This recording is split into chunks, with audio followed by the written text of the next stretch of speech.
paper machete debut of Mr. Sam Dicke!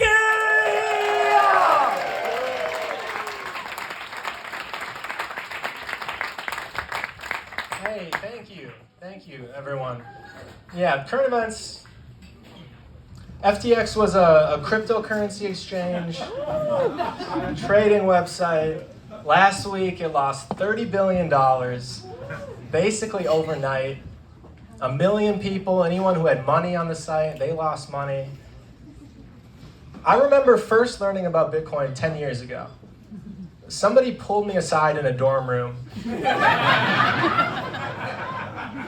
and they said, hey, this is going to change the way the world buys drugs. And with all the news, all the technological developments, all the negative headlines, I just want to remind everyone in this room today that Bitcoin still works incredible for buying drugs. If you need it, it's there. No, people lost money, man. I mean, not everyone, obviously. Only people who lost money were the type of people that they're trading cryptocurrency on this website somewhere. Irresponsible people lost money. Naive people. Gullible people. The type of people who fall for get-rich-quick schemes. And what I'm trying to say is, me personally, I lost about $800. So, no judgment, you know. Lost a lot of money. I don't know who to blame. I don't know who to blame about all the money I lost. The news says you should blame CEO Sam Bankman-Fried, who's this young guy with a mop of hair. And they say he lied and he defrauded people. But I was thinking about it, and he never lied personally to me. He didn't lie to me. Sam Bankman-Fried never told me that cryptocurrency would make me rich and that I needed to put 1 month's rent onto FTX.com. He never told me that. My cousin Brian told me that exactly. I have a text. I have time-stamped evidence of Brian saying in November 2020, dude, we are gonna get so rich. Use FTX.com, and then there were 4 rocket ship emojis. So, if you're looking for someone to send to jail, like send that guy to jail. That's what makes crypto fascinating, is that you learn about it. Like Bitcoin's not backed by a gold standard or a government, but it is backed by that one friend in your friend group. That's where everybody learned about it. Like, I learned about Bitcoin from my cousin Brian, and they're linked. The two of them are linked. Like every day, Bitcoin goes down 6%. I like Brian about 6% less. When it went down 10% last week, I texted Brian. I said, don't come to Thanksgiving. It's linked. You know? Just hard. You learn about Bitcoin like from your cousins.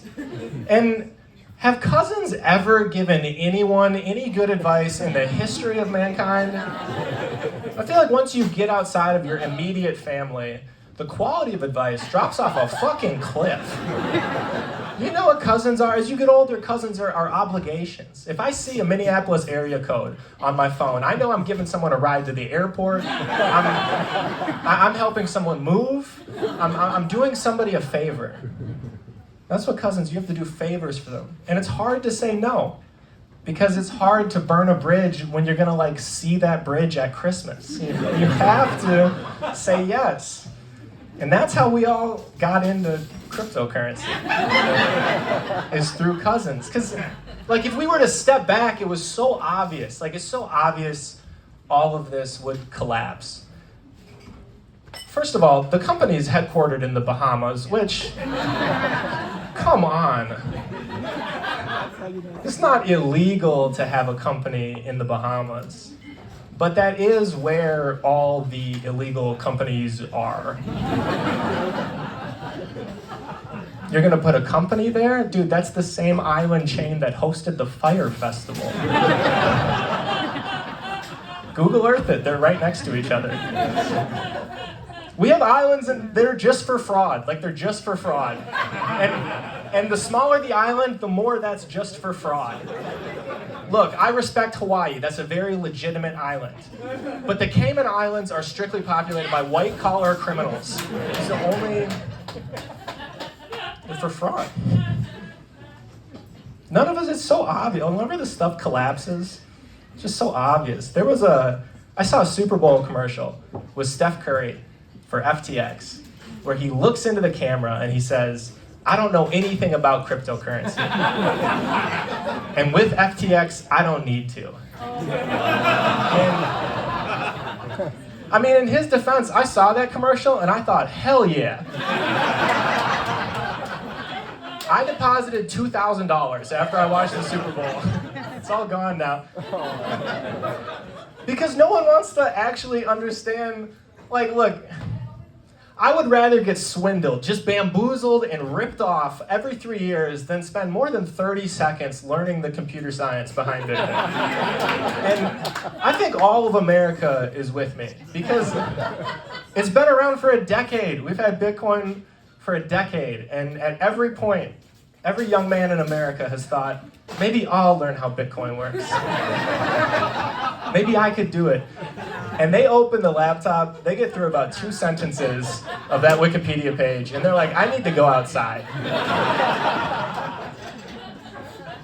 You can only read so much about cryptography before you have to go touch some grass. You know what I mean? So yeah, we're in it because our cousins were in it, and now I hated shutting down my cousin. You never want to say no to your cousin because for a lot of people, you've got that one crypto friend in your friend group, and Bitcoin is like his thing. And before Bitcoin, he never had a thing, you know. And Bitcoin was that for him. Like my cousin works at a gas station in southern Minnesota, but ever since he got into Bitcoin, he starts talking about Warren Buffett, and he's transferring $300 on and off a Robinhood account. He never read before, you know? He's reading the Wall Street Journal. I think it's been good for Brian. That's why people wonder, like, oh, why did Steph Curry do that FTX Super Bowl ad? It's like, dude, he has cousins too. I'm sure his cousin told him, you should get into this. And he's like, I gotta see this guy in 2 months. I'm gonna get into it. So what I want you guys to keep in mind this Thanksgiving is that cryptocurrency, these companies, they'll rise and they'll fall, but terrible ideas from your family are everlasting. You have 30 more years of hearing some of the worst takes you've ever heard in your life from these people. Because your cousins, look, we live in the city, and I get it. We're dejected about the economy. Everyone in the city thinks the system is rigged. But you know what? Your cousins don't think that. Your cousins still live in an America where you can get rich overnight. Your cousins, the American dream is still alive. It's just your cousin's dream. F. Scott Fitzgerald wrote that the American dream is dead. You can't transcend social classes. He wrote that in The Great Gatsby. And you know what? Your cousins never read that book.